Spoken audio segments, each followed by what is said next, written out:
इस अध्याय में कुल 46 श्लोक है, 46 वर्सेस। मुख्यतः इस अध्याय को दो भाग में बांटा गया है। टू पार्ट्स, दो भाग। तो ये दो भाग है। पहला भाग है 1 से 27 तक श्लोक, जिसको हम परिचय बोलते हैं, इंट्रोडक्शन। और दूसरा भाग है 28 से 46 श्लोक,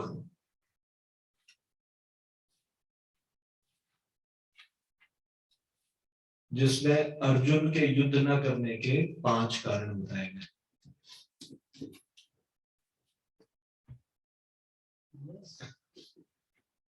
अब ये दो पार्ट्स के भी सब पार्ट्स है।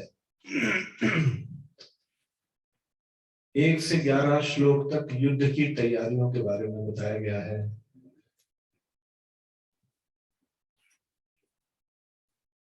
फिर 12 से 20 श्लोक तक साइंस ऑफ विक्ट्री, विजय के चिन्ह, शकुन, ये बताया गया है। 21वें श्लोक से 27वें श्लोक तक कृष्ण की भक्त वत्सलता, ये बताया गया।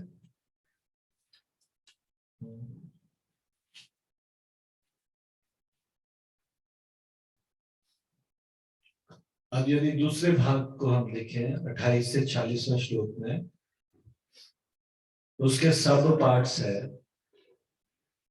28 से 30 श्लोक तक दया का वर्णन है। 5 का कारण क्या है, अर्जुन के युद्ध न करने के 5 कारण।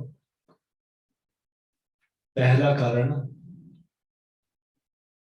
दया, 28 से 30। 31 से 35 तक दूसरा कारण आनंद, यानी कि क्या जीवन में आनंद रह जाएगा यदि सारे स्वजन ही मर जाएंगे। फिर 36 से 38 श्लोक तक पाप का डर, कि एक बहुत बड़ा पाप कार्य होगा। और 39 से 43 श्लोक तक वंश के नाश की बात की गई है।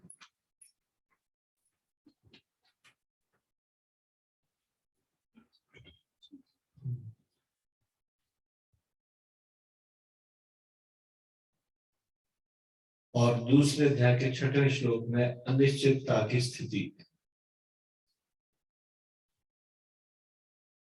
तो ये है युद्ध ना करने के कारण। 4 कारण इस अध्याय में, एक कारण अगले अध्याय में, बिकॉज ही इज कंफ्यूज्ड। फिर भगवान कैसे एक एक चीजों का खंडन करेंगे वो भी हम देखेंगे दूसरे अध्याय में। पहला कारण जो उन्होंने बताया दया, उसका भी खंडन भगवान आगे श्लोकों में करते हैं, वो हम आगे चर्चा करेंगे। तो ये ओवरव्यू था पूरे चैप्टर का।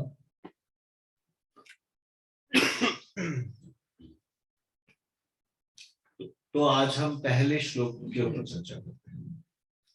कृपया पहला श्लोक निकाल लीजिए।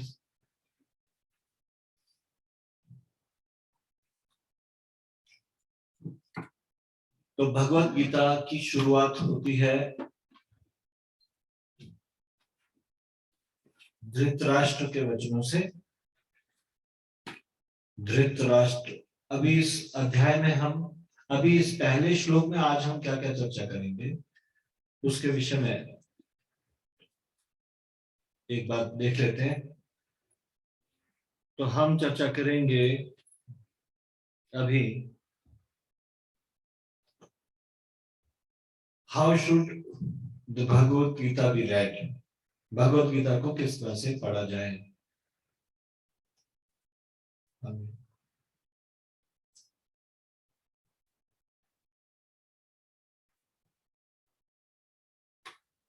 What happened in Kurukshetra, Kurukshetra में क्या हुआ।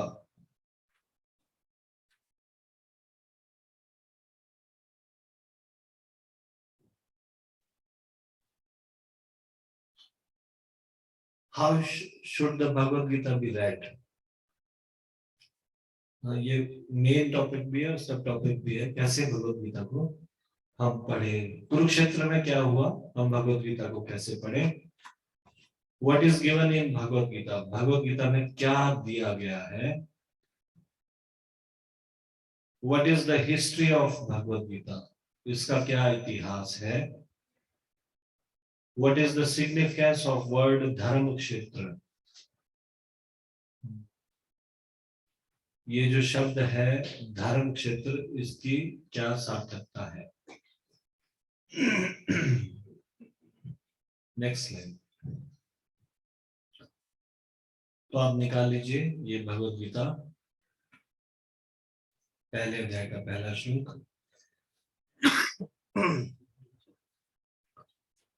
धृतराष्ट्र उवाच, बोलिए मेरे पीछे। धर्म क्षेत्रे कुरुक्षेत्रे समवेतायुयुत्सवः मामकाः पांडवाश्चैव किम अकुर्वत संजय।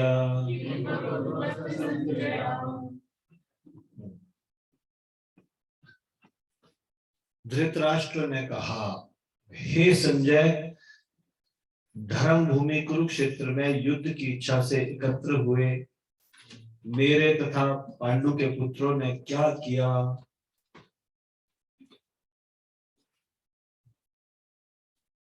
नेक्स्ट,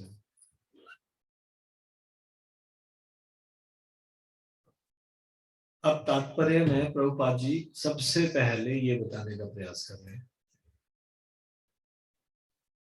कि भगवत गीता को पहली बात कैसे पढ़ा जाए। यहाँ पे तात्पर्य में प्रभुपाद जी इस बात पर बल दे रहे हैं, भगवत गीता एक बहुपठित आस्तिक विज्ञान है जो गीता महात्म्य में सार रूप में दिया हुआ है।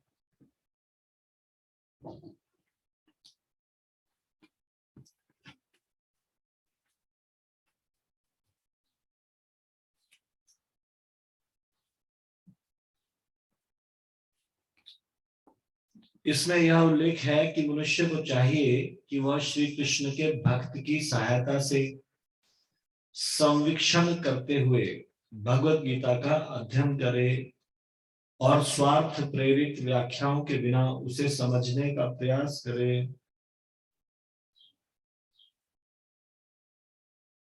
One should read Bhagavad Gita very scrutinizingly। scrutinizingly मतलब एकदम से हर एक शब्द को ध्यान से समझते हुए, संवीक्षण करते हुए मतलब अच्छे प्रकार से उसके अर्थ के पर विचार करते हुए ऐसे भगवत गीता को अध्ययन करना चाहिए। और कैसे अध्ययन करना चाहिए, स्वार्थ प्रेरित व्याख्याओं के बिना। स्वार्थ प्रेरित व्याख्याओं का क्या मतलब,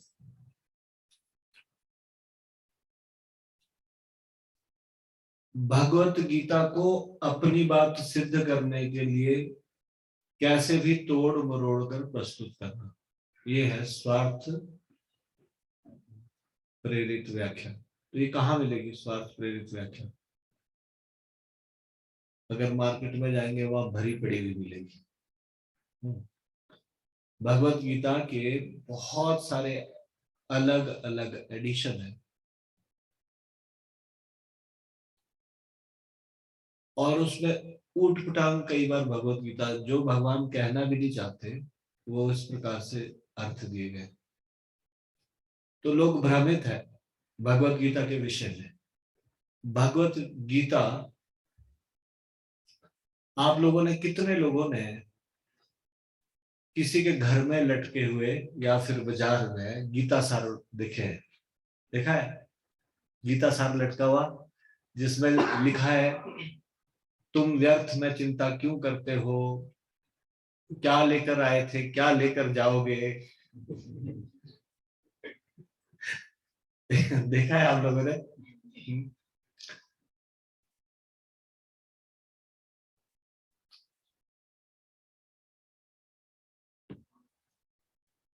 अगर किसी की भक्ति ना हो रही हो तो उसको चिंता करनी चाहिए, नहीं करनी चाहिए क्या? जीवन निकले जा रहा है हाथ से। जो हो रहा है वो अच्छा हो रहा है, जो होगा वो अच्छा होगा। पूरी भगवत गीता पढ़ के मुझे कहीं एक जगह भी ये लाइन नहीं दिखाई दी, जो हो रहा है वो अच्छा हो रहा है, जो होगा वो अच्छा होगा। ये कहां से ढूंढ के निकाला उन्होंने? गीता सार कैसे निकाल दिया ये गीता सार? इस संसार में धर्म के विरुद्ध यदि कार्य हो रहा है तो वो अच्छा हो रहा है, जो हो रहा है वो अच्छा हो रहा है, जो होगा वो अच्छा होगा, जो हुआ वो अच्छा हुआ। इस संसार में चोरी डकैती इत्यादि जो गलत काम हुए वो अच्छा हुआ, इसका ये मतलब बनता है। किस बुद्धिमान ने पता नहीं ये गीता सार बनाया और उसके बाद ये घरों में टंगने लग गया, मतलब गीता सार। किसी ने गीता को पढ़ने की जहमत नहीं उठाई। कौन पढ़े 700 श्लोक? इसलिए जैसा जिसने बोल दिया वैसे।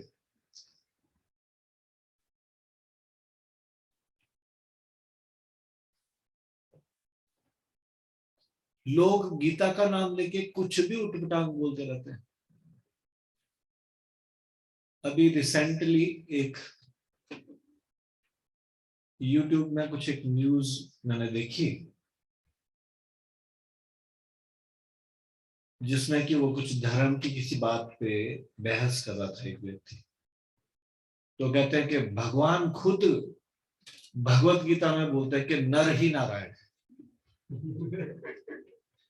मैं सोचा कि ये कहां से ले आए, ये पूछा जाए इस व्यक्ति को कौन से श्लोक में भगवान कहते हैं कि नर ही नारायण है, बताओ।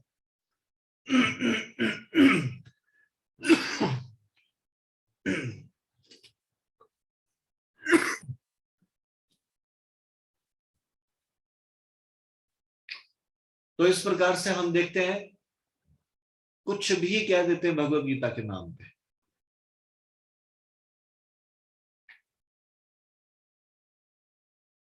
ऐसे ऐसे लोग जिनका कोई भक्ति से लेना देना नहीं, केवल संस्कृत के को पढ़ लिया तो वो सोचते हैं कि हम भगवत गीता के विषय में बता सकते हैं संस्कृत जानने के कारण। नहीं, संस्कृत जानने के कारण आप भगवत गीता के अर्थ को बिगाड़ सकते हैं बस। क्यों? संस्कृत एक ऐसी भाषा है जिसमें एक शब्द के अनेक अर्थ है, जिसमें एक वाक्य एक सेंटेंस के कई अनेक अर्थ निकल सकते हैं और कुछ हम गलत समझ सकते हैं। इसलिए मार्गदर्शन की आवश्यकता है। कोई बताए कि कृष्ण का वास्तव में क्या मंतव्य है। इस पुस्तक का नाम प्रभुपाद जी ने दिया भगवत गीता यथारूप। भगवत गीता यथारूप, Bhagavad Gita as it is. तो कई बार लोग बोलते हैं इस्कॉन की भगवत गीता में Bhagavad Gita as it is क्यों लिखा गया, मतलब बाकी की जो गीता है उसमें कुछ अलग श्लोक दिए हैं? नहीं, कोई अलग श्लोक नहीं दिए हैं, वही श्लोक है। भगवत गीता में 700 श्लोक हैं, 700 श्लोक ही दिए हैं। लेकिन एज इट इज इसलिए कहा गया क्योंकि जो कृष्ण का मंतव्य था, जो कृष्ण बताना चाहते थे, कहना चाहते थे, वो इसमें बताया गया। किस प्रकार से गीता का बात का बतंगड़ बनाया गया है इसमें, जो श्लोक है उसमें। तो कुछ लोगों ने भगवत गीता का ये अर्थ दिया कि ये एक काल्पनिक कथा है जिसमें धृतराष्ट्र एक धृतराष्ट्र मोह को रिप्रेजेंट करता है, दुर्योधन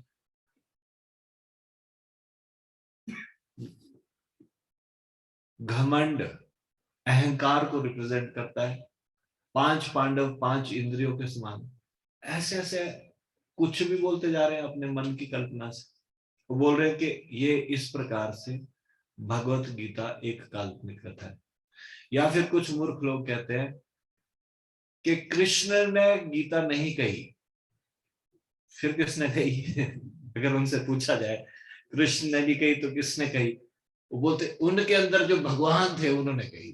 मतलब कृष्ण के अंदर भगवान प्रवेश कर गए, उनका कहने का मतलब, और उन्होंने ये ज्ञान दिया। ऐसे करके मार्केट में बहुत सारे ऊट पटांग भगवत गीता लिखी। तो ऐसी गीताओं को पढ़ के तो व्यक्ति ऐसी गीताओं को पढ़ के व्यक्ति कंफ्यूज हो जाएगा। पहले कंफ्यूज नहीं भी होगा तो उनको पढ़ के जरूर कंफ्यूज हो जाएगा, भ्रमित हो जाएगा। मैं आप लोगों को एक उदाहरण देना चाहता हूं, किस प्रकार से जब हमें मालूम नहीं होता फिर हम क्या सोचते हैं। कॉलेज के टाइम में मैं ये सोचता था कि मैं 5-6 ऑथर की भगवत गीता ला के रखूंगा, और 5-6 ऑथर की भगवत गीता ला के रखूंगा और उन सबको पढ़ूंगा, और जो एक ने मिस किया होगा वो दूसरे ने कवर किया होगा, फिर दूसरे ने मिस किया होगा वो तीसरे ने कवर किया होगा। जैसे हम सिलेबस में सोचते ना एग्जाम के, हैं कि शायद क्वेश्चन आंसर बढ़िया से एग्जाम दे पाएंगे, ऐसे इस तरह से मेरे मन में विचार आया। किसी ने मुझे बताया कि एक तथाकथित व्यक्ति जो अपने आप को भगवान कहता था, विदेश चला गया था बाद में, वो व्यक्ति ने एक अध्याय पे एक इतनी मोटी किताब लिखी है, ऐसे 18 किताबें भगवत गीता के ऊपर।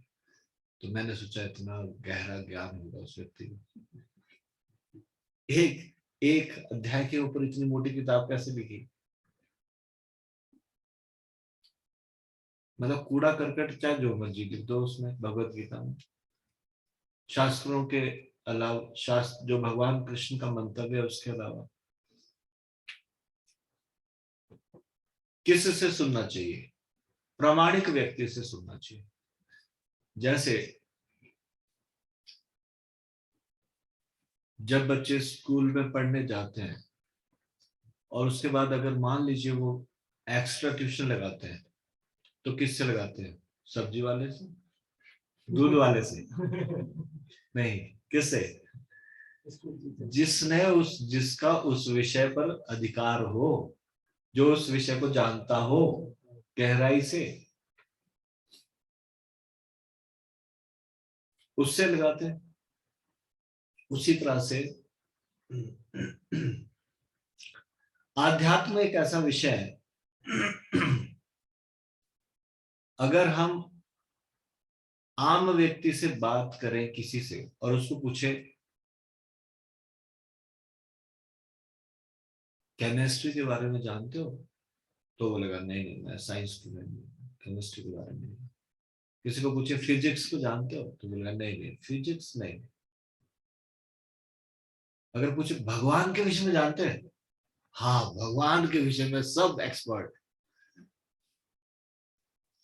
सड़क में झाड़ू देने से लेकर और एक बड़े से बड़ा भौतिकतावादी व्यक्ति वो बोलेंगे हाँ हाँ भगवान तो बस मन में रहता, बस भगवान तो मन में है। कोई भगवान के विषय में बोलेगा माता पिता की सेवा करो यही भगवान, बस। कोई कुछ बोलेगा बच्चों के अंदर भगवान है, बच्चों के अंदर। मतलब सारे के सारे एक्सपर्ट है, उन्होंने पीएचडी कर रखी है उसमें, ऐसा लगता है अगर सामान्य लोगों से पूछा जाए।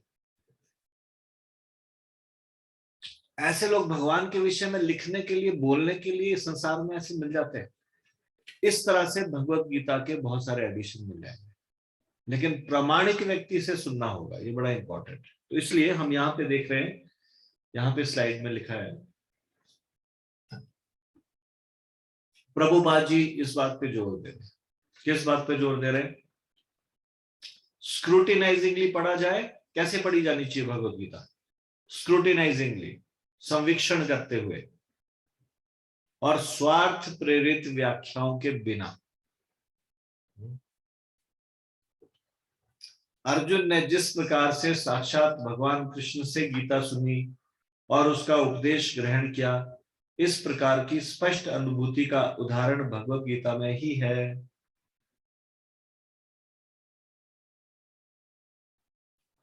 यदि उसी गुरु परंपरा से निजी स्वार्थ से प्रेरित हुए बिना किसी को भगवत गीता समझने का सौभाग्य प्राप्त हो, तो वह समस्त वैदिक ज्ञान तथा विश्व के समस्त शास्त्रों के अध्ययन को पीछे छोड़ देता है।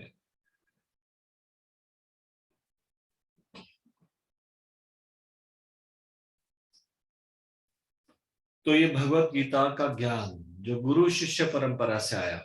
गुरु शिष्य परंपरा से कैसे? गुरु परंपरा क्यों बोला गया यहाँ पे, क्यों महत्वपूर्ण है?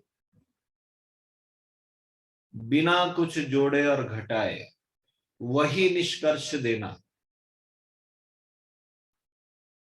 मतलब गुरु ने जो शब्द बोले एज इट इज शब्द बोलने, ऐसे नहीं, शब्द तो चेंज हो सकते हैं, निष्कर्ष चेंज नहीं होना चाहिए, निष्कर्ष नहीं बदला जाना चाहिए। तो निजी स्वार्थ से प्रेरित हुए बिना किसी को भगवत गीता समझने का सौभाग्य प्राप्त हो, तो वह समस्त वैदिक ज्ञान और विश्व के समस्त शास्त्रों के अध्ययन को पीछे छोड़ देता है।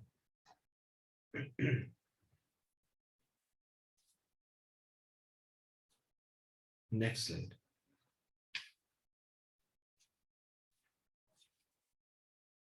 तो भगवत गीता में प्रश्न उठता है, दिया क्या गया है? ठीक है, भगवत गीता कैसे पढ़नी चाहिए ये आपने बता दिया। भगवत गीता सही स्रोत से पढ़नी चाहिए, स्क्रूटिनाइजिंगली पढ़नी चाहिए, लेकिन फिर भगवत गीता में है क्या? तो प्रभुपाद जी बताते हैं, पाठक को भगवत गीता में न केवल अन्य शास्त्रों की सारी बातें मिलेगी, अपितु ऐसी बातें भी मिलेगी जो अन्यत्र कहीं उपलब्ध नहीं है। यही गीता का विशिष्ट मानदंड है। स्वयं भगवान कृष्ण, श्री कृष्ण द्वारा साक्षात उच्चारित होने के कारण यह पूर्ण आस्तिक विज्ञान है।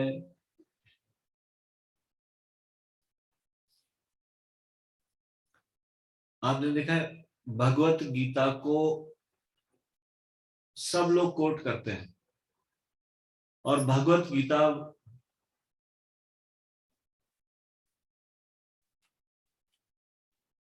में इस प्रकार की सारी बातें जो अन्य शास्त्रों में दी गई है, ऐसी बातें भगवान कृष्ण ने बताई है। ना केवल ऐसी बातें, बल्कि केवल और केवल जो कृष्ण ने ही जो रहस्य प्रकट किया है, इस प्रकार की बातें भी। This is speciality of Bhagavad Gita.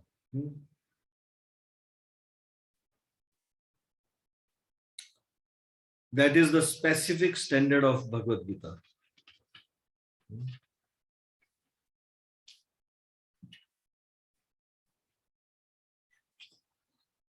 और भगवत गीता क्या है? दिस इज ए थिस्टिक साइंस, आस्तिक विज्ञान, साक्षात कृष्ण के द्वारा उच्चारित। Next slide.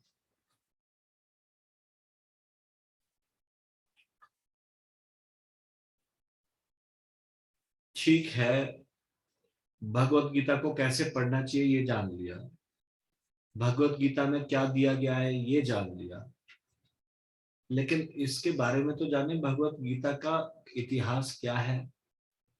तो प्रभुपाद जी बताते हैं, महाभारत में वर्णित धृतराष्ट्र तथा संजय की वार्ताएं इस महान दर्शन के मूल सिद्धांत का कार्य करती है।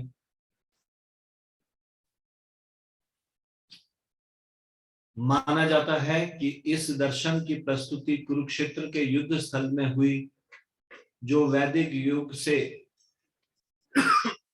पवित्र तीर्थ स्थल रहा है।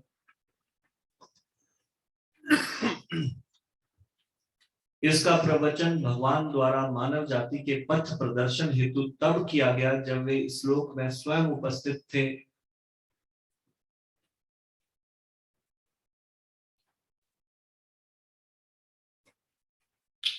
तो इसका इतिहास है। क्या इतिहास है? महाभारत में इसका वर्णन है। भगवद गीता का क्या इतिहास है? युद्ध के क्षेत्र में बोली गई। अर्जुन को कुछ डाउट हो गए, उनके कुछ प्रश्न थे, भगवान कृष्ण उनके प्रश्नों का उत्तर दे रहे हैं। Next slide.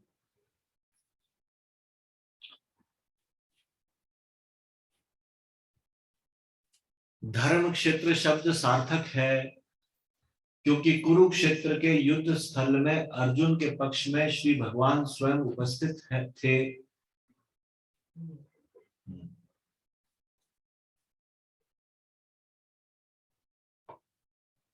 What is the significance of word धर्म क्षेत्र? धर्म क्षेत्र की क्या सार्थकता है? जहां भगवान होते वहां कोई अधर्म नहीं रह सकता, ये सार्थकता है। धर्म क्षेत्र इसलिए बोला गया क्योंकि साक्षात भगवान वहां पे है, तो वो क्षेत्र धर्म क्षेत्र कहलाएगा और वहां कोई अधर्म पनप नहीं पाएगा। भगवान ये जैसे मुख्य फसल के साथ अवांछित खरपतवार होती है उसको उखाड़ के फेंक देंगे।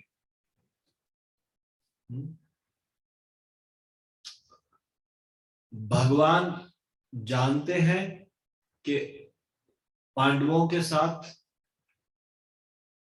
अन्याय हुआ है और भगवान अर्जुन के पक्ष में स्वयं उपस्थित है। हालांकि भगवान ने कोई भी अस्त्र शस्त्र न उठाने का वचन दिया था, लेकिन फिर भी धर्म की स्थापना के लिए भगवान वहां पर उपस्थित है, इसलिए उसको धर्म क्षेत्र बोला गया। कुरुक्षेत्र को धर्म क्षेत्र बोला गया। कौरवों का पिता धृतराष्ट्र अपने पुत्रों की विजय की संभावना के विषय में अत्यधिक संदिग्ध था। क्यों संदिग्ध था? कृष्ण वहां है इसलिए उनको डाउट था, बस। कृष्ण ना होता तो कोई प्रॉब्लम नहीं थी। धृतराष्ट्र को क्या लग रहा है कि मेरे पुत्रों की विजय होनी चाहिए, और वो जानता है कि उसके पुत्र अधर्मी है। उसके पुत्रों ने द्रौपदी का चीरहरण करना चाहा, अधर्म को बढ़ावा दे रहे हैं, अधर्म के रास्ते में चल रहे हैं। लेकिन वो इतना आसक्त है अपने पुत्रों के प्रति है, और वो ये भी जानता है कि कृष्ण भगवान है। क्योंकि धृतराष्ट्र ये जानता है कि कृष्ण भगवान है, इसलिए उनको संशय है। क्या संशय? कि मेरे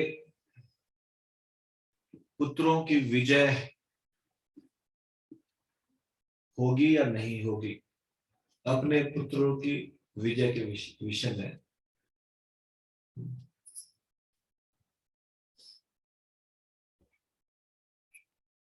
विजय की संभावना के विषय में अत्यधिक संदिग्ध है। अतः इसी संदेह के कारण उसने अपने सचिव से पूछा। संजय कौन है? धृतराष्ट्र का सचिव, जिन्हें एक विशेष शक्ति प्रदान थी। भगवान ने उनको, व्यास देव जी ने ये शक्ति दी थी कि वो लाइव टेलीकास्ट देख सके और बता सके क्या चल रहा है वहां। ये लाइव टेलीकास्ट ऐसे नहीं कि अभी शुरू हुआ है, ये उस समय भी 5000 साल पहले लाइव टेलीकास्ट यहाँ पे चल रहा है। उन्होंने क्या किया? वह आश्वस्त था कि उसके पुत्र तथा उसके छोटे भाई पांडु के पुत्र कुरुक्षेत्र के युद्ध भूमि में निर्णयात्मक संग्राम के लिए एकत्र हुए हैं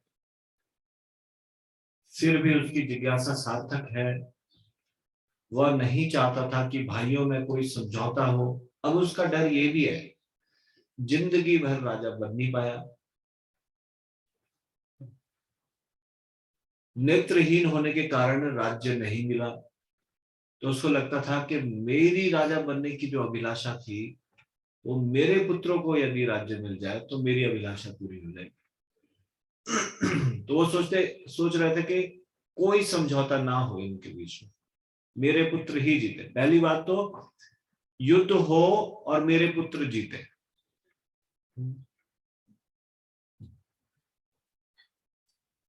तो उसको ये भी डर था कि कहीं वो कृष्ण है तो कहीं उनका समझौता ना करा दे और वो पुत्र मान ना जाए युद्ध उनको कुछ भाग देने के लिए। वह नहीं चाहता था कि भाइयों में कोई समझौता हो, अतः वह युद्ध भूमि में अपने पुत्रों की नियति भाग्य के विषय में आश्वस्त होना चाह रहा था। मतलब वो संजय से क्या सुनना चाह रहा है कि आप चिंता मत करो, आपके पुत्र कौरव सुरक्षित है भीष्म पितामह के द्वारा, धृतराष्ट्र के द्वारा, और बड़े बड़े योद्धा आपके साथ उनके साथ है। कृष्ण अगर वहां है भी तो भी वो युद्ध नहीं कर रहे, आप निश्चिंत रहो। इस प्रकार से वो सुनना चाह रहे थे धृतराष्ट्र।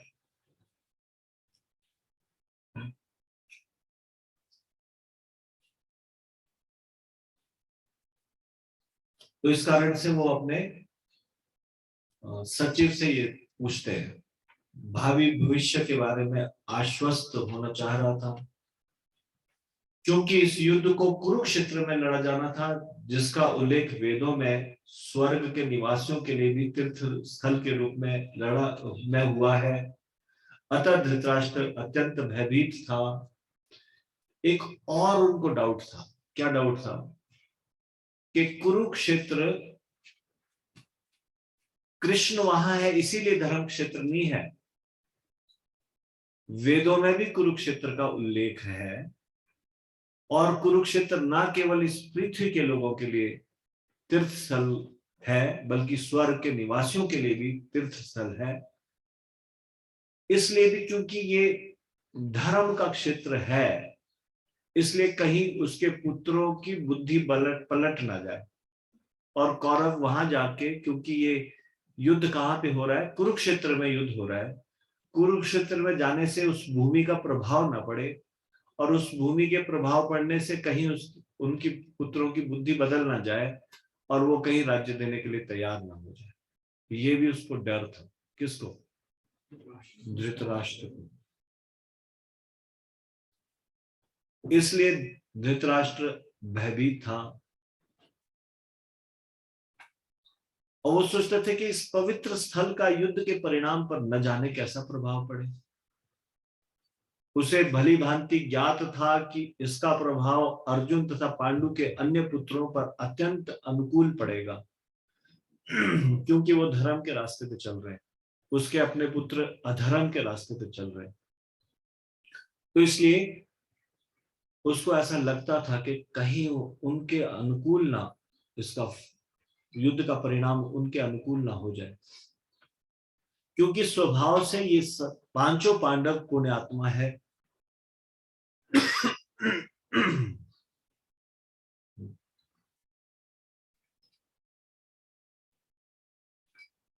संजय श्री व्यास का शिष्य था, अतः उनकी कृपा से संजय धृतराष्ट्र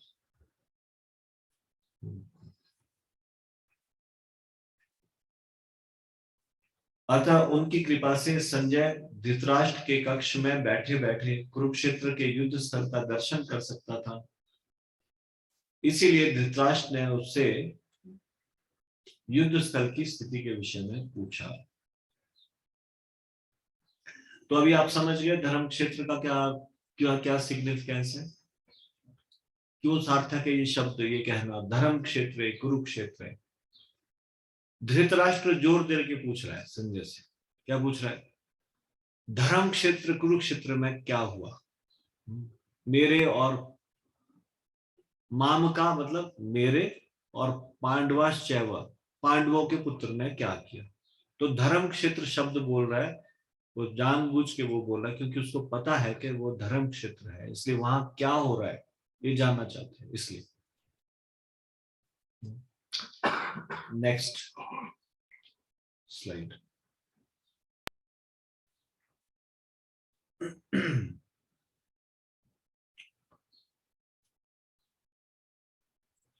पांडव तथा धृतराष्ट्र के पुत्र दोनों एक वंश से संबंधित है।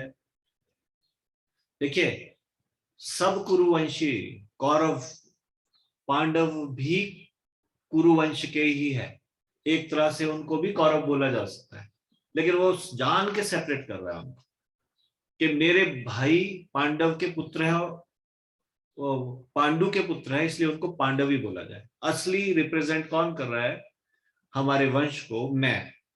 हाँ? इसलिए हमारे बुजुर्ग थे कौन? कुरु, इसलिए मेरे पुत्र कौरव है और ये अलग है कौन? पांडु के पुत्र, इसलिए उनको अलग से बोल रहा है। वो बोल रहा है पांडवों ने क्या किया और कौरवों ने क्या किया। वैसे देखा जाए तो ये 5 पांडव भी कौरव ही है हुए, एक तरह से कुरुवंश के होने के कारण उनको भी कौरव कहा जा सकता है, लेकिन इससे पांडव और तथा धृतराष्ट्र के पुत्र दोनों ही एक वंश से संबंधित है, किंतु यहां पर धृतराष्ट्र के वाक्य से उसके मनोभाव प्रकट होते हैं। उसने जानबूझकर अपने पुत्रों पर, धृतराष्ट्र के वाक्य से उसने जानबूझकर अपने पुत्रों को पुरु कहा और पांडव के पुत्रों को वंश के उत्तराधिकार से विलग कर दिया। मतलब वो हमारे वंश का थोड़ी नहीं, वो एक तरह से वो कहकर ये साबित करना चाह रहा है कि उनका कोई अधिकार नहीं। इस तरह पांडु के पुत्रों अर्थात अपने भतीजों के साथ धृतराष्ट्र की विशिष्ट मनस्थिति समझी जा सकती है। दुर्योधनी प्रॉब्लम नहीं था, धृतराष्ट्र मेन प्रॉब्लम था। धृतराष्ट्र के अंदर ही अंदर ये भावना पनप रही थी, मेरे पुत्र राज्य करेंगे, मैं नहीं कर पाया। कई बार लोग सोचने में लगते हैं कि नहीं नहीं ठीक तो सोच रहा था बेचारा, बड़ा था, राजा बनना चाहिए था, अंधा पैदा हुआ, राजा नहीं बन पाया, पांडु राजा बना, छोटा भाई पांडु राजा बना, तो फिर जो राजा बनना चाहिए था उसके पुत्रों को तो सिर्फ इसको राजा बना देते और बच्चों को उधर शिफ्ट कर देते, वो राजा बन जाता। नहीं, ऐसा नहीं होता, जो राजा होता है उसी के पुत्र आगे राजा बनते। लेकिन फिर भी ये निश्चय किया गया कि चलो ठीक है, आगे के जो भी पहले जन्म लेंगे, जो बड़ा होगा वो राजा बनेगा। अब मंदोदरी के, माफ कीजिएगा, गांधारी के, हाँ, गांधारी के पहले संतान उत्पन्न नहीं हुई, ये पहले उत्पन्न हो गए धृतराष्ट्र, इसलिए कुंती के, माफ कीजिए मेरा ध्यान कहीं और है। तो धृतराष्ट्र कुंती के पहले प्रकट हो गया, तो फिर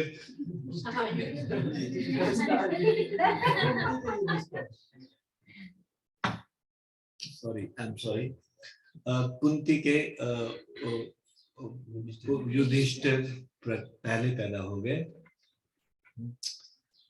और माफ कीजिए कम सोने का नतीजा है, मैं थोड़ा सा कल रात कम सोया हूँ, है ना, इसलिए मेरे मुंह से कुछ अलग अलग शब्द। तो ये ऐसा होने के कारण, हालांकि धृतराष्ट्र के पुत्र राजा बनने के अधिकारी नहीं है, लेकिन फिर भी उसकी एक अभिलाषा है कि मैं राजा नहीं बन सका, मेरे पुत्र राजा बनने चाहिए।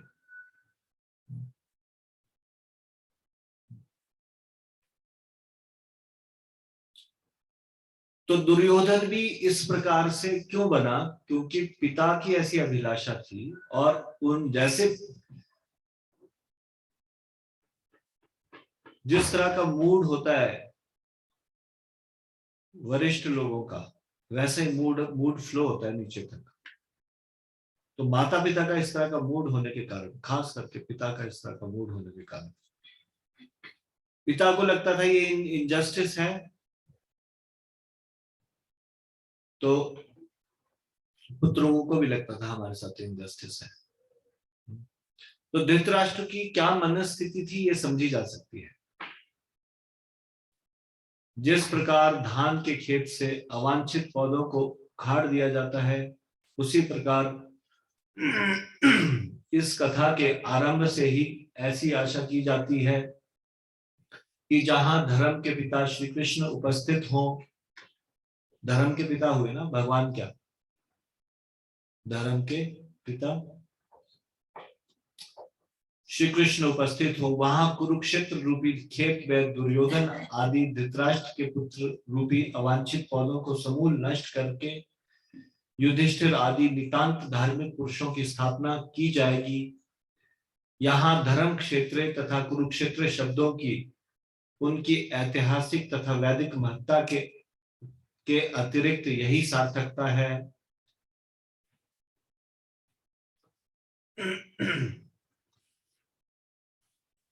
तो यहाँ पे ये पहले श्लोक का अनुवाद और तात्पर्य समाप्त होता है।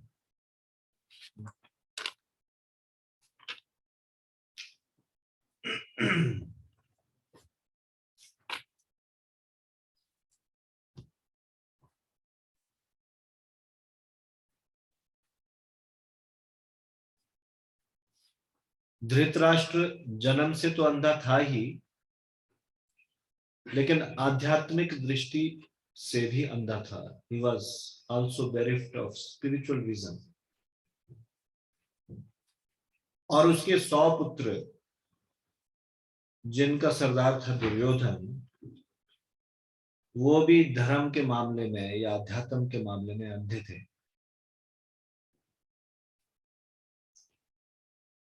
पांडव धृतराष्ट्र के भाई, पांडु के पुत्र थे।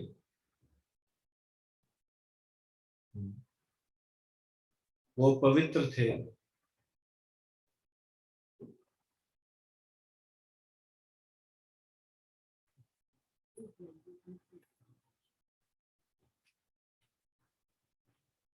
तो बहुत प्रयास किया गया कि ये युद्ध ना हो। हालांकि युद्ध ना होने के लिए केवल 5 गांव में संतुष्ट हो गए, ये भी डिसाइड किया गया। लेकिन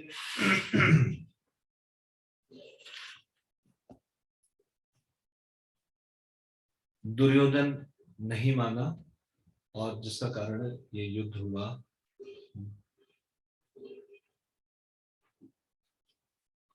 अब ये धर्म क्षेत्र है, यहाँ पे धर्म की खेती, यानी कि कुरुक्षेत्र है।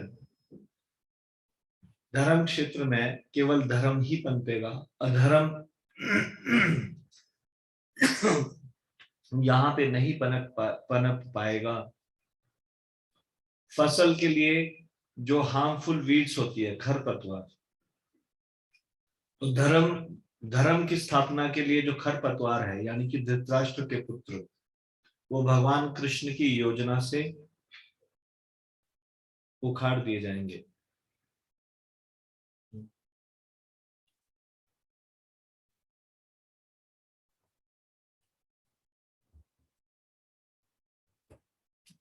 तो ये हम आज के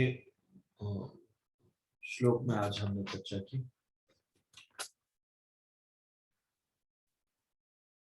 आज के श्लोकों से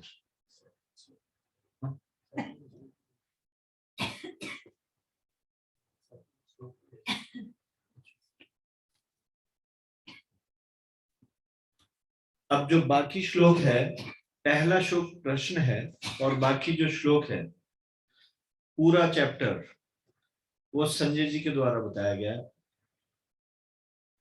अब संजय जी डिस्क्रिप्शन दे रहे हैं बैटलफील्ड की, युद्ध क्षेत्र में क्या हो रहा है। देखो, पहले प्रश्न में हमने देखा, भगवत गीता के पहले प्रश्न में धृतराष्ट्र जी ने ये इंक्वायरी की।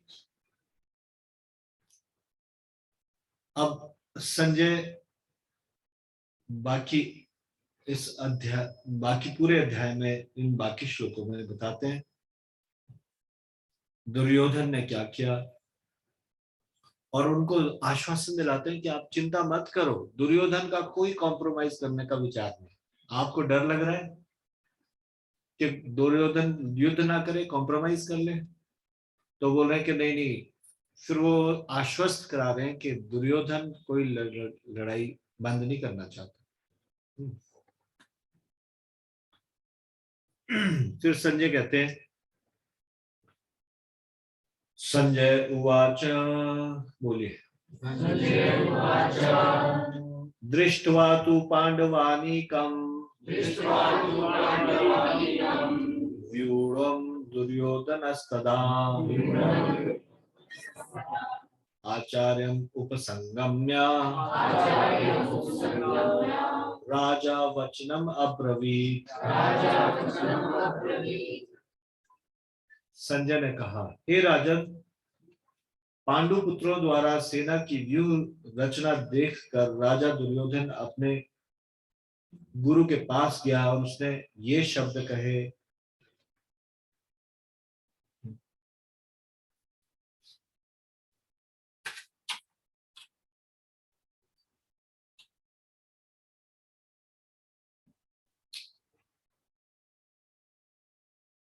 अब वो लाइव टेलीकास्ट शुरू कर रहे हैं संजय जी, वहां देख रहे हैं और फिर बता रहे हैं क्या हुआ। क्या हुआ? दुर्योधन ने पहले सारी की सारी पांडु पुत्रों की सेना का व्यूह रचना देखी, और फिर दुर्योधन फिर अपने गुरु के पास गया, और गुरु के पास जाके भी सीधे ढंग से बात नहीं करता है, एक तरह से उलाहना करके बात करता है, टॉन्ट मारना बोलते हैं उसको। कैसे टॉन्ट मारता है अभी हम देखेंगे आगे। वो बोलता है, देखो देखो अपने शिष्य, पश्यताम, पश्यताम मतलब देखिए, पश्यताम पांडु पुत्राणाम आचार्य महतिम चमुम।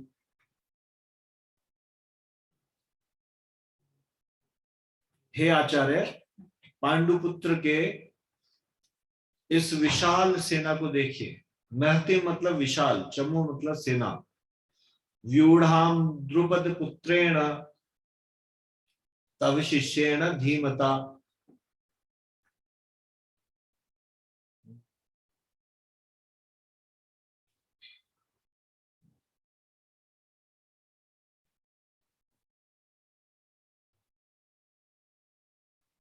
तो अब इसमें कमेंट क्या हुआ? वो बोले कि आप इस विशाल सेना को देखिए जिसको व्यवस्थित किया गया है किसके द्वारा?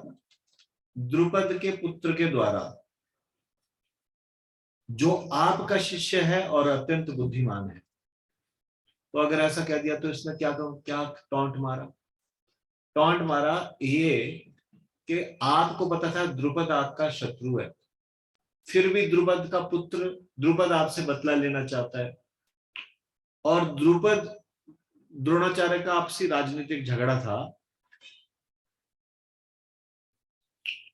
लेकिन द्रुपद का पुत्र धृष्टद्युम्न युद्ध शिक्षा के लिए द्रोणाचार्य के पास आया। अब द्रोणाचार्य को पता था कि ये मेरे शत्रु का पुत्र है और मेरे से युद्ध कला सीखना चाहता है, तो बोलता कि देखो आपने सिखाया था इसको, अब आपके खिलाफ क्या कर रहा है, देखो। इस तरह से एक तरह से टॉन्ट मार रहे हो उसने।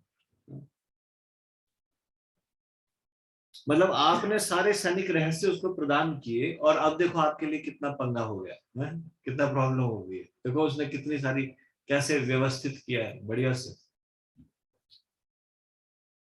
इस तरह से बताया गया। तो एक तरह से उसको उलाहना दे रहे हैं, मतलब सीधी बात कर नहीं सकता दुर्योधन। गुरु से भी बात करेगा तो टेढ़ी बात करेगा, गुरु से भी सीधी सीधी बात करनी नहीं आती उसे। तो तात्पर्य, धृतराष्ट्र जन्म से अंधा था, दुर्भाग्यवश आध्यात्मिक दृष्टि से भी वंचित था। वह यह भी जानता था कि उसी के समान उसके पुत्र भी धर्म के मामले में अंधे हैं, और उसे विश्वास था कि वे पांडवों के साथ कभी भी समझौता नहीं कर पाएंगे, क्योंकि 5 पांडव जन्म से ही पवित्र थे। फिर भी उसे तीर्थ स्थान के प्रभाव के विषय में संदेह था। तो लगता है कि वैसे तो मेरे पुत्र भी मेरी तरह नहीं चाहते कि इनको राज्य मिले, लेकिन क्या पता चलता धर्म, कुरुक्षेत्र का धर्म क्षेत्र है, क्या पता चलता है कि इनकी बुद्धि पलट जाए। इसलिए तीर्थ स्थान में युद्ध हो रहा है, इसलिए कुछ भी हो सकता है। इसलिए संजय युद्ध भूमि की स्थिति के विषय में उसके प्रश्न के मंतव्य को समझ गया, अतः वह निराश राजा को प्रोत्साहित करना चाह रहा था।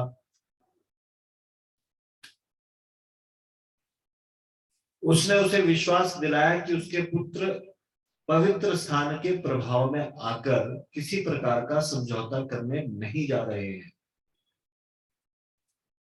उसने राजा को बताया कि उसका पुत्र दुर्योधन पांडवों की सेना को देखकर तुरंत अपने सेनापति द्रोणाचार्य को वास्तविक स्थिति से अवगत कराने गया। अब धृतराष्ट्र सुन के बड़ा खुश हो रहा है कि अच्छा ठीक है, कोई कॉम्प्रोमाइज नहीं कर रहा ना। क्या कर रहा है? संजय बता रहे हैं कि जैसे ही उसने युद्ध, इतनी बड़ी सेना देखी पांडवों की, तो फिर एकदम से सेनापति के पास गया। सेनापति के पास जाना ही चाहिए, सेनापति का कार्य है। यद्यपि दुर्योधन को राजा कहकर संबोधित किया गया है, और ये भी संजय उसके मनोभाव को जानता है, अभी तो वहां पे उनके सेवक के रूप में कार्य कर रहा है। तो हालांकि राजा कौन होगा ये डिसाइड नहीं हुआ, इसीलिए तो युद्ध हो रहा है ये, लेकिन जानबूझ के उसको खुश करने के लिए बोल रहा है राजा वचनम अब्रवीत, कि राजा ने ये शब्द कहे। राजा किस राजा ने कहे? दुर्योधन है। और राजा बना क्या अभी? नहीं। क्या राजा है क्या? ये राजा कौन होगा, इसीलिए तो युद्ध है। तो लेकिन उसको प्रसन्न करने को कि राजा ने ये शब्द कहे। अभी भी राजा की सीट में तो कौन बैठा है? धृतराष्ट्र बैठा है। धृतराष्ट्र बैठा है तो उसको कैसे बोल सकते हैं कि राजा ने ये कहे? राजकुमार बोल देता, चलो राजकुमार ने ये शब्द कहे। नहीं, क्या बोल रहा है संजय? राजा ने ये शब्द कहे। क्यों राजा ने क्यों बोल रहे? राजा थोड़ा सा एकदम उसको खुश करने के लिए, हाँ आपका पुत्र ही राजा बनेगा, चिंता मत करो, इसलिए राजा शब्द इस्तेमाल करा के, हाँ राजा ने ये शब्द कहे। यद्यपि दुर्योधन को राजा कहकर संबोधित किया गया है, तो भी स्थिति की गंभीरता के कारण उसे सेनापति के पास जाना पड़ा।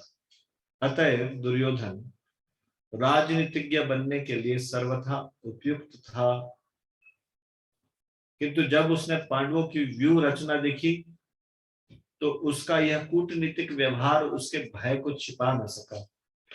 तो भीतर ही भीतर तो उसके हृदय में डर है,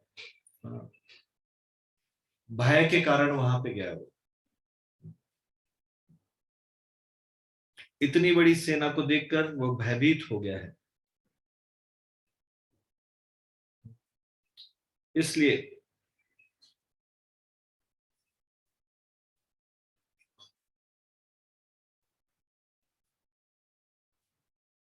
सेनापति के पास जाता है और फिर सेनापति से इस प्रकार के वचन कहता है। इस श्लोक को हम और गहराई से चर्चा करेंगे। पश्यताम पांडुपुत्राणाम आचार्यम महति चमू। लेकिन आज जो हमने चर्चा की, पहले उसके विषय में मैं आपसे कुछ पूछना चाहता हूँ, आपको कितना समझ में आया? ठीक है, कृपया ध्यान से मेरे प्रश्नों को सुनिए और फिर जो आपको समझ में आए उसके हिसाब से हाथ खड़ा कीजिए। भगवत गीता किस प्रकार से पढ़नी चाहिए, अभी अभी हमने चर्चा की थी। How should we read Bhagavad Gita? Please raise your hand.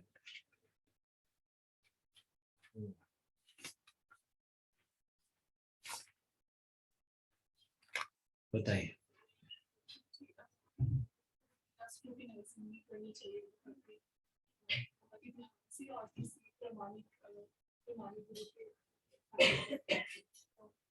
हाँ, स्क्रूटिनाइजिंगली पढ़नी चाहिए। इसमें भी कुछ चीज ऐड की जा सकती है, इसमें लिखा है, हमने अभी जो तात्पर्य पढ़ा। स्क्रूटिनाइजिंगली कैसे पढ़नी चाहिए उसमें बताया गया। स्वार्थ प्रेरित व्याख्याओं के बिना उसे समझने का प्रयास करना। ये सेकंड पार्ट है, वो इन्होंने बताया। लेकिन स्क्रूटिनाइजिंगली भी कैसे पढ़नी चाहिए, यहाँ पे प्रभुपाद जी बता रहे हैं। देखिए जरा कि पुस्तक देखिए, तात्पर्य देखिए, कुछ मिला आपको? भगवत गीता है आपके पास? सबके पास भगवत गीता होना चाहिए। तात्पर्य में शुरू में ही बताया गया है।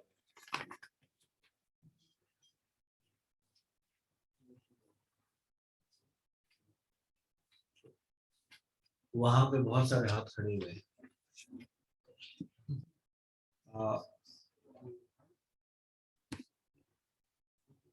तरुणा माता जी बताइए। हरे कृष्ण। हरे कृष्ण प्रभु जी, दंडवत प्रणाम। आवाज नहीं आ रही, दोबारा बोलिए। हरे कृष्ण प्रभु जी, दंडवत प्रणाम। अभी आ रही है? दंडवत प्रणाम। हाँ जी। प्रभु जी, हमें किसी बोनाफाइड गुरु से उसको समझते हुए उसके यथारूप को पढ़ना चाहिए प्रभु जी, क्योंकि वही बिना तोड़ मड़ोड़ के हमको अच्छे से बता पाएंगे। किसी बोनाफाइड गुरु से पढ़ना चाहिए प्रभु जी, गुरु परंपरा से चाहिए। ठीक है, धन्यवाद। हरे कृष्ण प्रभु जी, दंडवत प्रणाम। और भी लोगों के हाथ उठे, उनसे भी आंसर लेते हैं। नेहा सिंह माता जी। हरे कृष्णा प्रभु जी, धन्यवाद प्रणाम। प्रभु जी मेरा भी यही था आंसर, मैंने नीचे कर लिया हाथ। ठीक है, किसी और का कुछ सवाल है इसमें? कोई कुछ ऐड करना चाहते हैं?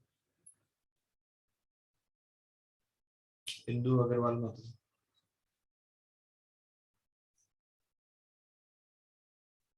यहाँ कोई ऐड करना चाहते हैं?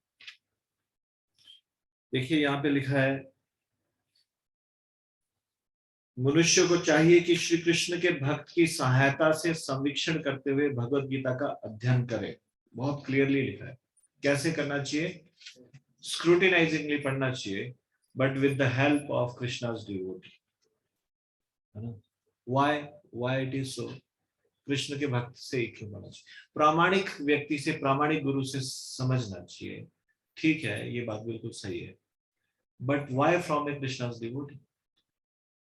कृष्ण के भक्त से क्यों? हाँ सॉरी, कृष्ण के प्रति उनका प्रेम उत्पन्न रहता है। कृष्ण के प्रति वो कृष्ण के भक्त हैं, कृष्ण के प्रति उनका प्रेम है, और हम उनके थ्रू अगर हम पढ़ेंगे तो हमारे प्रति कृष्ण के प्रति अनुकूल भाव होगा। हाँ, कृष्ण के प्रति अनुकूल भाव होने से क्या होगा? कृष्ण जो कहना चाहते हैं वो सही ढंग से हमको बता पाएंगे, क्योंकि उन्होंने प्रामाणिक गुरु परंपरा से उसको ग्रहण किया होगा। ठीक है, दूसरा क्या बताया था? स्वार्थ प्रेरित व्याख्याओं के बिना भगवत गीता को पढ़ना चाहिए। तो मुझे आप में से कौन बताएगा स्वार्थ प्रेरित व्याख्याओं का क्या मतलब? स्वार्थ प्रेरित व्याख्या, स्वार्थ प्रेरित व्याख्याएं क्या है?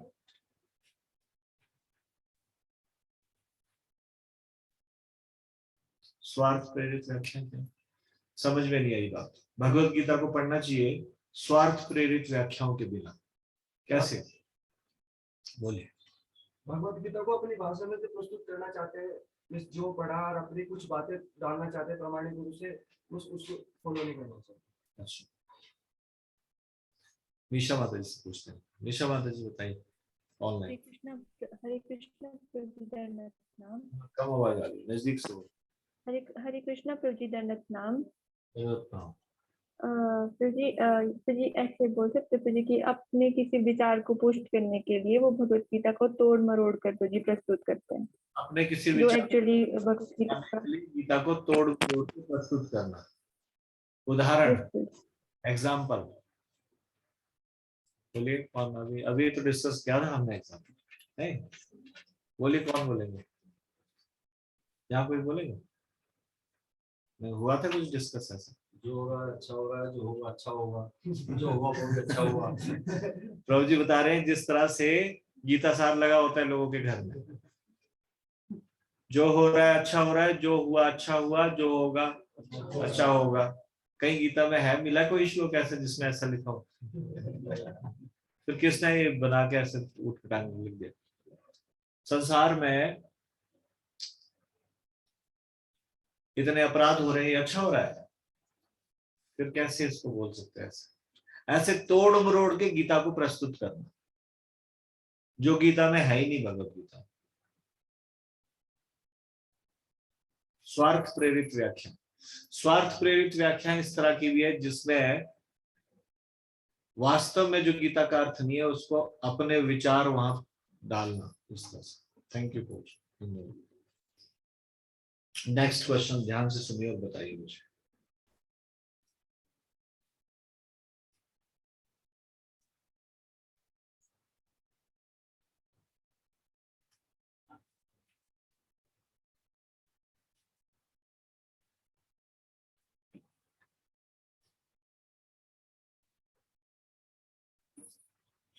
किस प्रकार समस्त वैदिक ज्ञान और विश्व के समस्त शास्त्रों के अध्ययन से भी ज्यादा लाभ उठाया जा सकता है?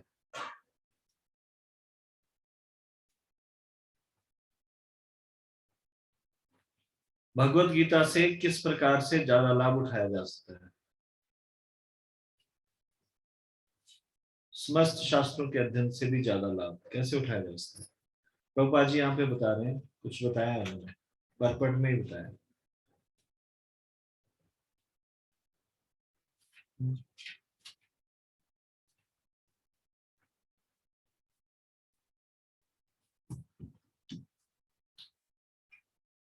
यदि कैसे पढ़ा जाए? निजी स्वार्थ से प्रेरित हुए बिना यदि गुरु परंपरा से इसको ग्रहण किया जाए तो विश्व के समस्त शास्त्रों के अध्ययन को पीछे छोड़ा जा सकता है।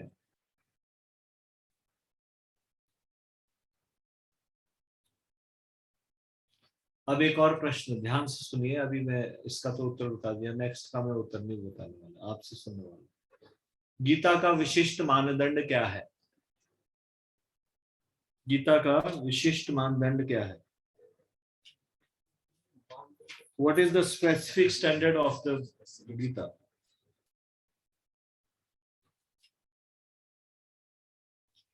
इसमें प्रभुपाद जी ने बताया this is the specific standard of the Bhagwat Gita. ये विशिष्ट मानदंड है गीता। क्या? हरि प्रकाश को बताएंगे। हरि प्रकाश। हरे कृष्ण प्रभु जी, दंडवत प्रणाम जी। दंडवत प्रणाम। पाठक को भगवत गीता में न केवल अन्य शास्त्रों की सारी बातें मिलेंगी, अब तो ऐसी बातें भी मिलेंगी जो अन्यत्र कहीं उपलब्ध नहीं है। ये गीता का विशिष्ट मापदंड है। हरे कृष्ण जी। क्या स्पेशलिटी है गीता की? स्पेशलिटी ये है, विशिष्ट मानदंड ये है कि गीता में जो अन्य शास्त्रों की बातें हैं वो तो मिलेगी मिलेगी, बल्कि ऐसी बातें भी मिलेगी जो अन्यत्र उपलब्ध नहीं है। ऐसा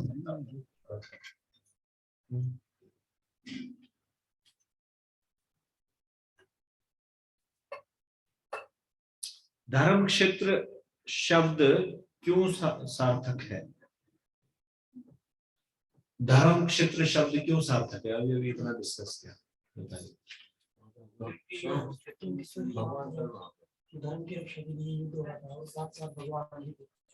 हाँ, धर्म क्षेत्र शब्द सार्थक है क्योंकि कुरुक्षेत्र के युद्ध स्थल में अर्जुन के पक्ष में श्री भगवान स्वयं उपस्थित थे, इसलिए धर्म क्षेत्र शब्द सार्थक है। धर्म के लिए युद्ध हो रहा था। नेक्स्ट क्वेश्चन, धृतराष्ट्र का क्या संदेह था? धृतराष्ट्र का क्या संदेह था?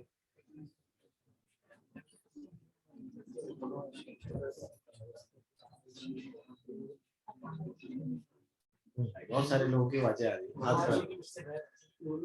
हाँ ठीक है, बताइए।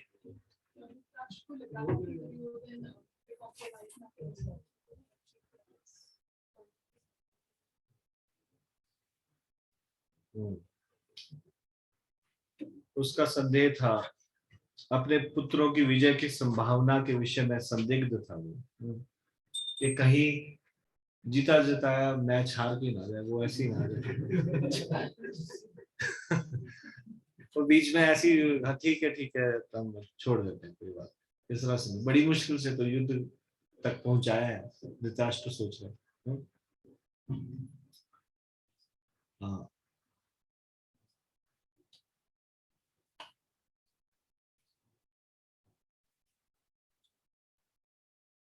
धृतराष्ट्र के वाक्यों से उसके क्या मनोभाव प्रकट होते हैं, बताइए।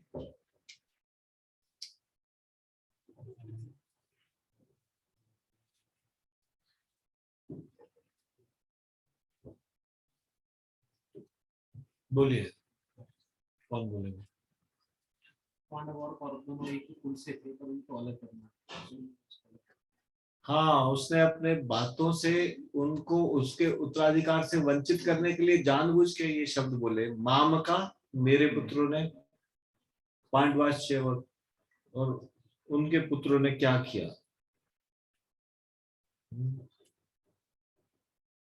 जानबूझकर अपने पुत्रों को कुरु कहा और पांडवों के पुत्रों को पांडु कहा। मतलब वो ये दिखाना चाहता है कि ये पुत्र वंश के उत्तराधिकार से विलग है। इस तरह की उसकी मनस्थिति, ये विशिष्ट मनोभाव उसके समझे जा सकते हैं।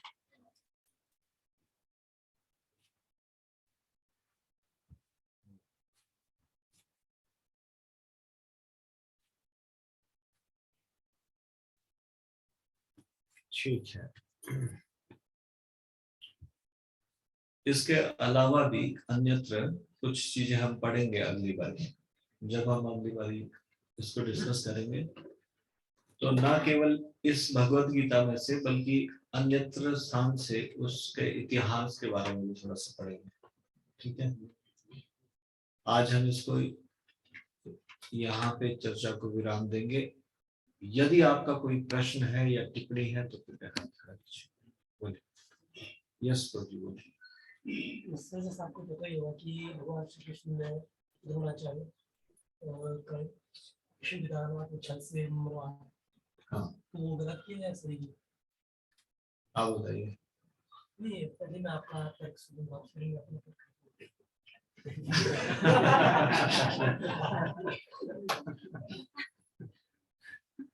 आपने उस देखा है, एक बार कई जगह ऐसा मिलता है। तो मैंने एक व्यक्ति के ऑफिस से बाहर देखा है, rule number 1, boss is always right. Rule number 2, if boss is wrong then see rule number 1। What is rule number 1? अब मुझे पहले मेरे इस प्रश्न का उत्तर दीजिए। इंडिया में लेफ्ट हैंड ड्राइव है, यूरोप में राइट हैंड ड्राइव है। अब बताइए, यूरोप वाले गलत कर रहे हैं? गलत कर रहे हैं ना, ऐसा नहीं करना चाहिए, लेफ्ट हैंड ड्राइव करना चाहिए, क्योंकि पैमाना क्या है, लेफ्ट हैंड ड्राइव का। लेकिन जो सरकार है वो जो नियम बनाती है वो राइट होता है। नहीं, वो हमको सोचते हैं ये गलत कर रहे हैं, वो सोचते हैं राइट हैंड ड्राइव होना चाहिए। भैया, हमने पैदा होते हुए राइट हैंड ड्राइव देखा सर, लेकिन इंडिया वाले लेफ्ट हैंड ड्राइव क्यों करते हैं? इंडिया वाले बोल रहे हो आप लोग राइट हैंड ड्राइव क्यों करते हैं? क्या सही और क्या गलत, इसके विषय में मैं आपको एक बड़ी महत्वपूर्ण बात बताता हूं।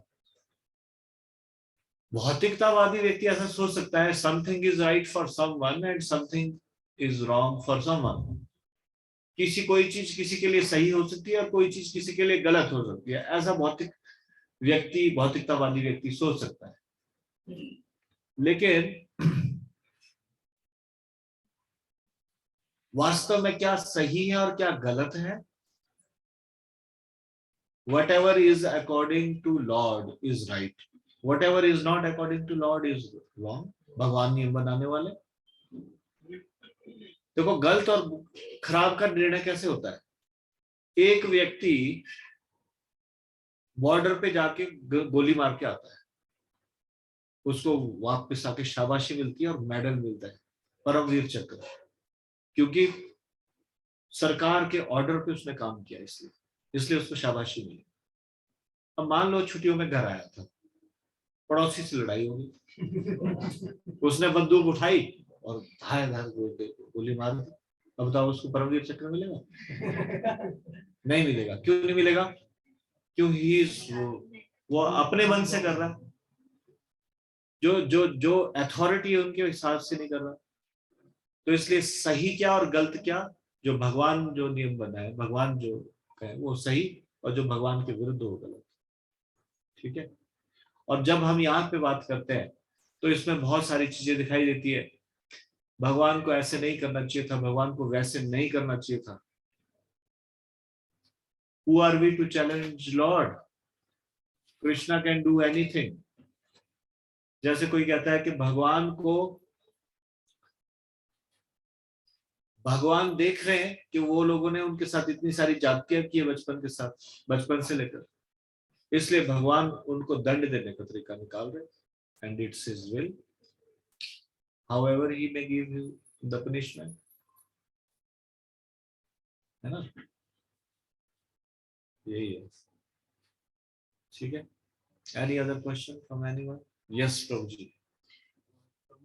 एक संशय है, जैसे कि आपने संशय, यस बोलिए। जैसा आपने बताया कि धर्म क्षेत्र कुरुक्षेत्र का जो मैदान है धर्म क्षेत्र, आपने बोला धर्म क्षेत्र हम उसे बोलते हैं जब भगवान साक्षात है। तो मेरा कुछ ये है कि कुरुक्षेत्र का जो आज भी फील्ड है वो भगवान ये गीता बोली उसके बाद धर्म क्षेत्र आए, पहले से भी धर्म क्षेत्र, दो तरह से धर्म क्षेत्र। देखो धर्म क्षेत्र दो कारण से है। एक तो भगवान वहां पे धर्म की रक्षा के लिए आए हैं इसलिए धर्म क्षेत्र है।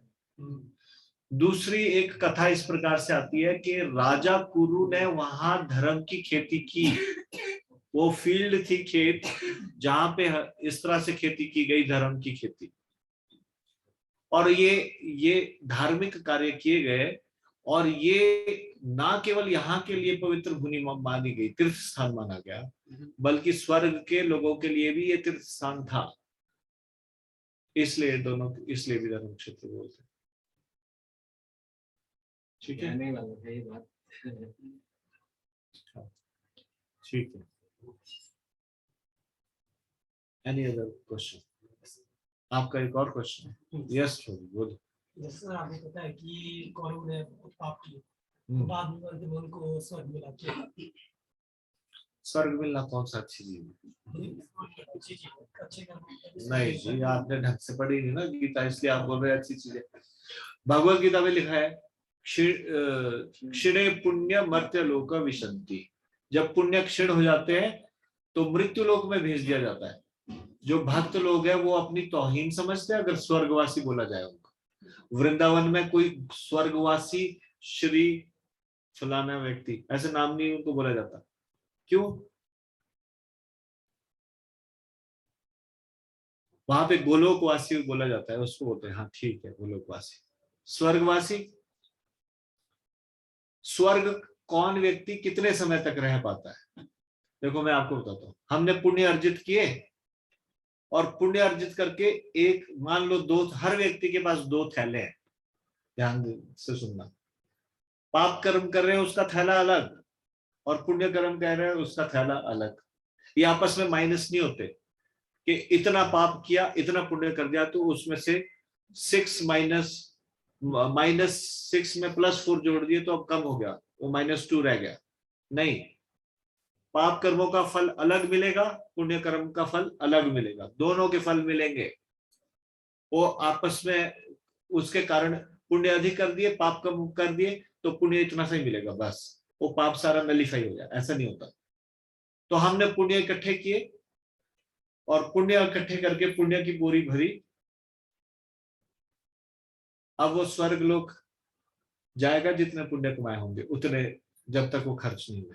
जैसे मान लो आपके पास 1 लाख रुपया है, आप 5 स्टार में रहना चाहते हो, 5 स्टार होटल में, वहां पे प्रतिदिन का 10,000 रुपया है एक नाइट स्टे करने का। आप कितने दिन रह पाओगे वहां पे? आपके पास 1 लाख है और प्रतिदिन वहां पे नाइट स्टे का खर्च हो रहा है 10,000, तो आप कितने दिन रह पाओगे वहां? 10 दिन। 10 दिन के बाद यदि आप बोलोगे कि नहीं मैं नहीं यहां से जाना चाहता, तो 5 स्टार में ऐसे बड़ी बड़ी मूछ वाले दरबान होते हैं, वो पकड़ के पीछे से लात मारेंगे, money is finish now you can go. ठीक है।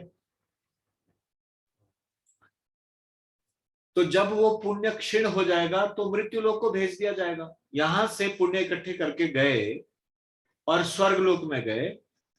भगवत गीता में बताया जा रहा है क्षीणे पुण्य, जब पुण्य क्षीण होंगे मृत्यु लोक विशंति, मृत्यु लोक में भेज दिया जाएगा। एक व्यक्ति सड़क में भिखमंगा भिखारी है, मान लो, उसको लाओ और एसी में बड़े अच्छे सिंहासन में बिठाओ, और जब उसकी आदत खराब हो जाए तब बोलो चलो लात मार के भागे जाओ नीचे वापस, यहाँ पे हो। वो अच्छी चीज है। स्वर्ग लोक तो जाना ही नहीं चाहता कोई। स्वर्ग लोक जो बुद्धिमान है, भक्त है, वो स्वर्ग लोक में जाना चाहता है। ये मूर्ख लोग है जो स्वर्ग जाना चाहते हैं।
ये भक्ति के द्वारा, भगवान की भक्ति के द्वारा। ठीक है, यहाँ किसी के हाथ खड़े हुए हैं, मेरे ख्याल से किसी का प्रश्न है। निशा माता जी, आपका प्रश्न है? हरे कृष्णा प्रभु जी, दंडवत प्रणाम। प्रणाम। सॉरी प्रभु जी, एक प्रश्न था प्रभु जी, थोड़ा बोलिए बोलिए। प्रभु जी, धर्म की परिभाषा क्या है प्रभु जी? मतलब अगर मतलब क्या है धर्म प्रभु जी? ये चीज थोड़ी हाँ, समझनी है, डिफाइन बहुत कैसे? महत्वपूर्ण क्वेश्चन, बहुत महत्वपूर्ण क्वेश्चन। कौन बताएगा यहाँ पे धर्म की क्या परिभाषा? प्रभु जी बताएंगे। यस प्रभु। धर्म तो साक्षात भगवत प्रभु, जो भगवान ने कह दिया वो धर्म है। एक व्याख्या तो बहुत सारी परिभाषा है। धर्मम तो साक्षात भगवत प्रणीता। ठीक है, और भी है। यह तो अभ्युदय निश्रेय सिद्धि सा धर्म, जिस चीज के आचरण करने से इस लोक में सिद्धि प्राप्त हो और परलोक में भी सिद्धि प्राप्त हो, वही धर्म। जो कार्य करने से इस लोक में भी इस लोक में भी उन्नति हो और परलोक में भी सिद्धि प्राप्त हो। हाँ, और कोई बोलेगा धर्म की definition?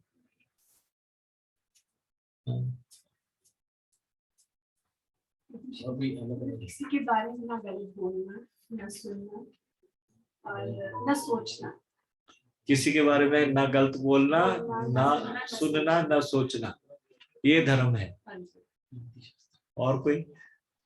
Yes our highest occupational duty, our highest occupational duty in reference of soul. हाँ, इन रेफरेंस ऑफ सोल। हाँ, ऑक्यूपेशनल ड्यूटी को क्या बोलते हैं हिंदी में?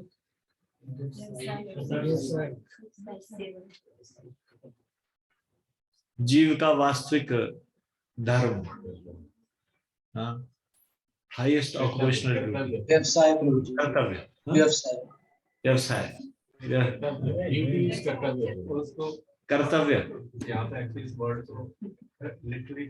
ठीक है, चलो वो कि कोई और भी बोलना चाहता है धर्म की परिभाषा? भगवत गीता के सॉरी श्रीमद् भागवतम के पहले अध्याय में क्या है? अथातो ब्रह्म जिज्ञासा। और कोई बोलना चाहता है? अब मैं आपको बोलता हूँ। हाँ जी,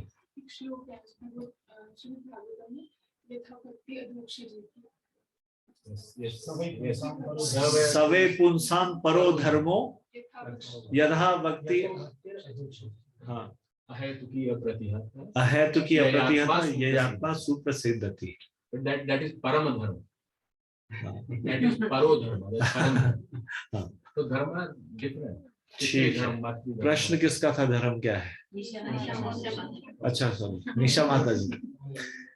तो निशा माता जी, धर्म को अलग अलग तरह से शब्द को इस्तेमाल किया जाता है। जैसे आग का धर्म है जलाना, तो उसमें धर्म को ड्यूटी के संदर्भ में भी बोला जाता है। What is the duty of fire, है ना? धर्म को अनेक प्रकार से बोला जाता है, इसके अनेक अर्थ है। जैसे संस्कृत में एक शब्द के अनेक अर्थ हैं, पर इसको समझ लीजिए कि मेनली इसको what is the occupational duty of something, ये धर्म है। ऑक्यूपेशनल ड्यूटी क्या है? जैसे जीव जैसे आग का धर्म है जलाना, पानी का धर्म है गीला करना, वैसे जीव का धर्म क्या है?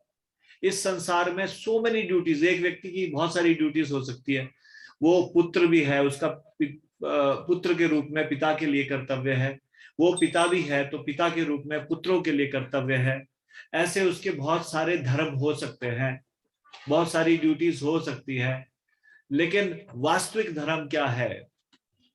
What is his real duty, परो धर्मा, वो है जीव का धर्म है। अब इसको मैं समझाने के लिए, अंश का क्या धर्म होता है? जिसका वो अंश है उसकी सेवा करना, अंशी की सेवा करना। तो जीव क्या है? भगवान का अंश है। तो भगवान का अंश जो है वो भगवान की सेवा के लिए है। तो भगवान की सेवा करना ये सबसे बड़ा धर्म है। ये धर्म क्या है? जीव का धर्म है भगवान की सेवा करना। जैसे जो अंश है वो अंशी की सेवा के लिए बना होता है। कार का एक पार्ट यानी कि एक टुकड़ा, कोई भी टुकड़ा, चाहे वो किस लिए बना है? It is meant to serve the whole. Whole मतलब जिसका वो पार्ट है। तो किसका पार्ट है वो? कार का पार्ट है। तो कार का पार्ट है तो इसका मतलब कार की सेवा के लिए बना है। जैसे कि एक पुर्जा कार का, वो कार के सर्विस के लिए, वो उसकी सेवा के लिए बना है। अलग से उसकी कोई वैल्यू नहीं, अलग से वो कबाड़ है, और जब वो सेवा में लग जाए तो वो बड़ा महत्वपूर्ण है। तो हम सब लोग जीव भगवान का अंश है और भगवान की सेवा के लिए बने हैं। और हमारा धर्म क्या है? जीव का धर्म क्या है? भगवान की भक्ति करना, ये जीव का धर्म है। भगवान की भक्ति क्या है? भक्ति है प्रेममयी सेवा। तो भक्ति करना मतलब भगवान की प्रेममयी सेवा करना, ये जीव का धर्म है। जी सिंपल वर्ड में भगवान के लिए किया गया हर कार्य धर्म है, भगवान की खुशी के लिए। मर्डर भी मर्डर क्यों करेंगे? भगवान को ना मर्डर के लिए बोलते हैं। मतलब कह रहे भगवान के लिए किया गया कोई भी कार्य है, उनको इंटरनेट पे समझ गया। नहीं, मर्डर भी अगर भगवान का आदेश हो। हाँ। लेकिन वो तो अर्जुन के लिए हम लोगों ठीक। आशीष जमाल्टा प्रभु ने हाथ खड़ा किया। आशीष जमाल्टा प्रभु। यस प्रभु जी, क्या प्रश्न है आप? हरे कृष्ण प्रभु जी। हरे कृष्ण प्रभु जी, मेरा क्वेश्चन ये था, जैसे आपने कहा कि 2 थैले हैं हमारे। दो थैले? हाँ, मतलब 2 थैले रखे हैं जिसमें एक अच्छे कर्म है, एक बुरे कर्म है। हाँ ठीक है प्रभु जी। तो हमारे डे टू डे लाइफ में कई अनजाने में भी गलतियां हो जाती है, जानबूझ के भी गलती हो जाती है। ठीक है प्रभु जी। उसके जाने वाला भी अनजाने में भी वो जा रहा है, वहां जा रहा है। ठीक है, सावधान होना पड़ेगा। हाँ जी प्रभु जी। और जैसे आपने स्वर्ग का एग्जाम्पल दिया, हाँ। हमने ठाकुर जी के धाम जाना है तो कैसे जाएंगे? गलतियां तो हमसे है डेफिनेटली। उनकी भक्ति करके सारे नलिफाई होते जाएंगे।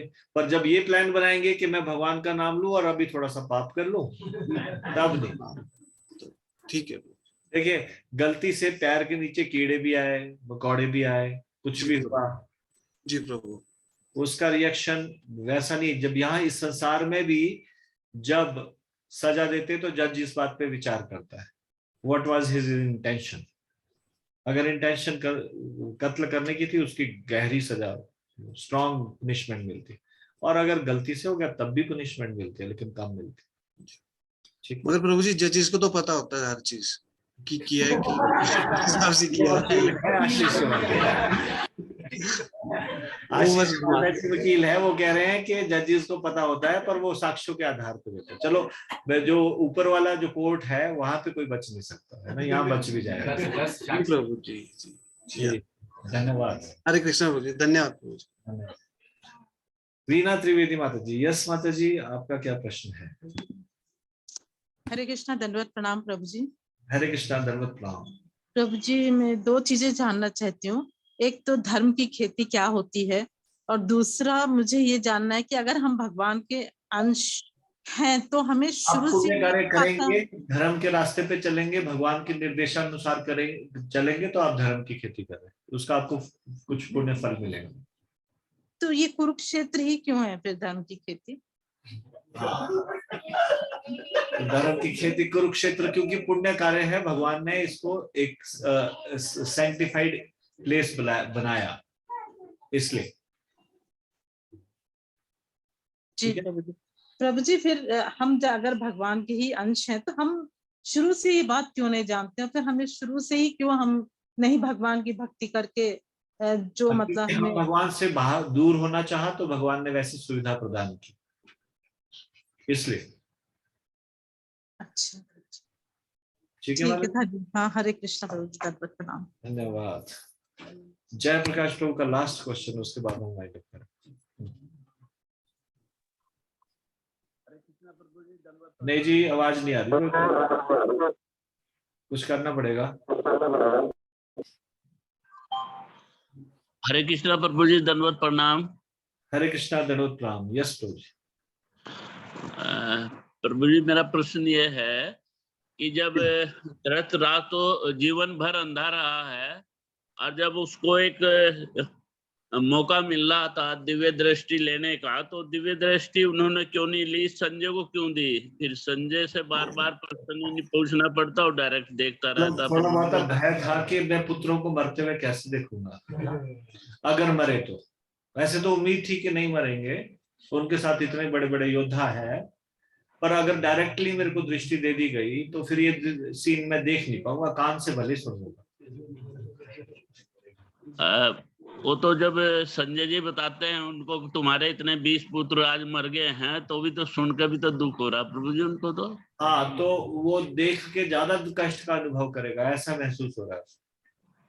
सुनने से इतना कष्ट का अनुभव उतना नहीं होता जितना देखने से। जैसे ब्लड शेड देखे, सिर गलत, जैसे कई बार हम सुनते कि एक्सीडेंट हुआ, उससे हमारा हृदय में इतना प्रभाव नहीं पड़ता। अगर देख ले और ऐसे खून बिखरा हुआ देखे, किसी के सिर के 2 टुकड़े हो गए ये देखे, और वो भी अपने स्वजन के, अपने पुत्रों के, तो कितना वो तो आदमी आधा पागल हो जाएगा देख। ठीक है प्रभु जी। हरे कृष्णा प्रभु जी, दंडवत प्रणाम। थैंक यू प्रभु जी। हरे कृष्णा। समय के कारण हम अभी लगाएंगे। हाँ जी, बोले। ये प्रश्न था कि जैसे कि हम जो भी कर्म करते हैं वो हम नहीं करते, भगवान हमसे कराते हैं, तो जो दुष्ट कर्म, जिसने कहा आपसे भगवान शरारतें करवाते हैं, बड़ी गलत बात है। देखिए, अब सुनिए मेरे से मेरी बात। यहाँ एक छोटे बच्चे ने प्रश्न किया है कि भगवान हमसे करवाते हैं, इंटरनेट के लोगों को बता। कहते हैं पत्ता भी भगवान की इच्छा से नहीं हिलता। इसका मतलब ये कि भगवान डिसाइड कर रहे हैं अब पत्ता हिल, अब मत हिल, अब हिल, अब मत हिल। नहीं, ऐसा नहीं। इसको समझना पड़ेगा कैसे। जब हम कहते हैं पत्ता भी भगवान की मर्जी से नहीं हिलता, इसका मतलब है भगवान की अनुमति से वायुदेव जी ने वायु चलाई और पत्ता हिला। तो किसकी मर्जी से चला? भगवान की मर्जी से, क्योंकि भगवान ने परमिशन दी उनको। लेकिन भगवान हर समय ये नहीं कर रहे कि अभी हिल, अभी नहीं हिल। आप समझे मेरी बात? उसी तरह से भगवान ने सोचने समझने की शक्ति दी, अच्छा करे करे चाहे बुरा कार्य करे। तो भगवान की अनुमति से अगर मैं ये पुस्तक को ऐसे उठा पा रहा हूं, तो भगवान ने शक्ति दी हाथ में, तो उठा पा रहा हूं। तो अब मैं अच्छी चीज उठाऊं चाहे बुरी चीज उठाऊं, तो कोई कहेंगे कि देखो भगवान ने की मर्जी से इसने बुरी चीज उठाई। नहीं, भगवान की मर्जी से शक्ति मिली कि मैं कुछ उठाऊं, चाहे अच्छी, ये हमारे को स्वतंत्रता दी, अच्छी तरफ जाए चाहे बुरी तरफ जाए। ठीक है, क्लियर? यस प्रभु जी, आप बताइए। मेरा क्वेश्चन ये था कि मूर्ति पूजा कहाँ तक तर्कसंगत है?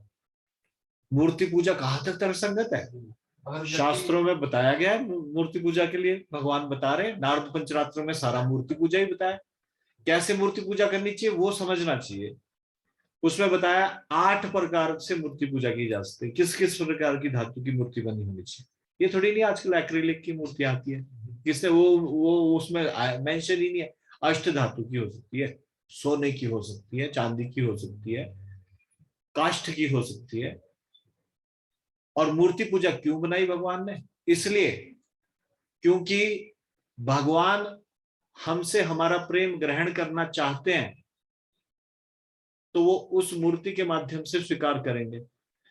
जैसे अमेरिका, यहां से हमको अमेरिका जाना है, तो अमेरिकन दूतावास में जाएंगे, तो उन्होंने वो स्थान बनाया कि ये दूतावास स्थान है, वहां पे जाओ, वहां पे आपको वीजा मिल जाएगा। उसी तरह से यहाँ पे ऐसा स्थान बनाया जहां पे आप अपनी भक्ति अर्पण कर सके भगवान को। ठीक है, इसलिए ठीक है। Thank you so much. इसको हम यहीं पे विराम देंगे। श्रीमद् भगवद गीता की जय, श्रील प्रभुपाद की जय, निताई गौर प्रेमानंदे हरि हरि बोल। सब लोगों का बहुत बहुत धन्यवाद।